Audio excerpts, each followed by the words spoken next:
சீராக்கின் ஞானம் 14ஆம் அதிகாரம். நாவினால் தவறு செய்யாதோர் பேறு பெற்றோர். அவர்கள் பாவங்களுக்கான மன உறுத்தல் இல்லாதவர்கள். தம் மனச்சான்றால் கண்டிக்கப்படாதோர் பேறு பெற்றோர். நம்பிக்கை தளராதோரும் பேறு பெற்றோர். கஞ்சனுக்கு செல்வம் ஏற்றதல்ல, கருமிக்கு அதனால் என்ன பயன்? தமக்கென செலவிடாமல் சேர்த்து வைக்கும் செல்வம் பிறரையே சென்று அடையும். அச்செல்வத்தால் பிறர் வளமுடன் வாழ்வர். உங்களையே கடுமையாக நடத்துவோர் அடுத்தவருக்கு எங்கனம் நன்மை செய்வர். அவர்கள் தங்களிடம் உள்ள செல்வங்களையே துய்த்து மகிழ தெரியாதவர்கள்.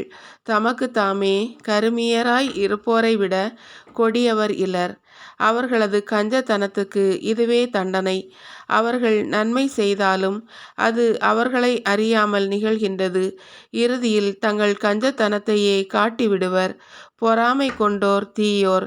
பிறரை புறக்கணித்து முகத்தை மறுபக்கம் திருப்பிக் கொள்வர். பேராசை கொண்டோர் உள்ளது கொண்டு நிறைவு அடைவதில்லை. பேராசையுடன் கூடிய அநீதி உள்ளம் தளர்வு அடையச் செய்கிறது. கருமிகள் மற்றவர்களுக்கு உணவை அளந்தே கொடுப்பார்கள். அவர்களின் உணவறையில் எதுவும் இராது. குழந்தாய், உள்ளதை கொண்டு உன்னையே பேணிக்கொள். ஆண்டவருக்கு ஏற்ற காணிக்கை செலுத்து. இறப்பு யாருக்கு காலம் தாழ்த்தாது என்பதையும், நீ சாக வேண்டிய நேரம் உனக்கு இன்னும் சொல்லப்படவில்லை என்பதையும் நினைவில் கொள். நீ இறக்கு முன் உன் நண்பர்களுக்கு உதவி செய். உன்னால் முடிந்தவரை தாராளமாய் கொடு. ஒவ்வொரு நாளும் உனக்கு கிடைக்கும் நன்மைகளை நன்கு பயன்படுத்து. உன் வாழ்வை இன்பங்களை துய்க்காமல் விட்டுவிடாதே. உன் உழைப்பின் பயனை பிறருக்கு விட்டு விடுவதில்லையா? நீ உழைத்து சேர்த்ததை பங்கிட்டு கொள்ள விடுவதில்லையா? கொடுத்து வாங்கு, மகிழ்ந்திரு. பாதாளத்தில் இன்பத்தை தேட முடியாது. ஆடை போன்று மனிதர் அனைவரும் முதுமை அடைகின்றனர். நீ திண்ணமாய் சாவாய் என்பதே தொன்மை நெறிமுறை.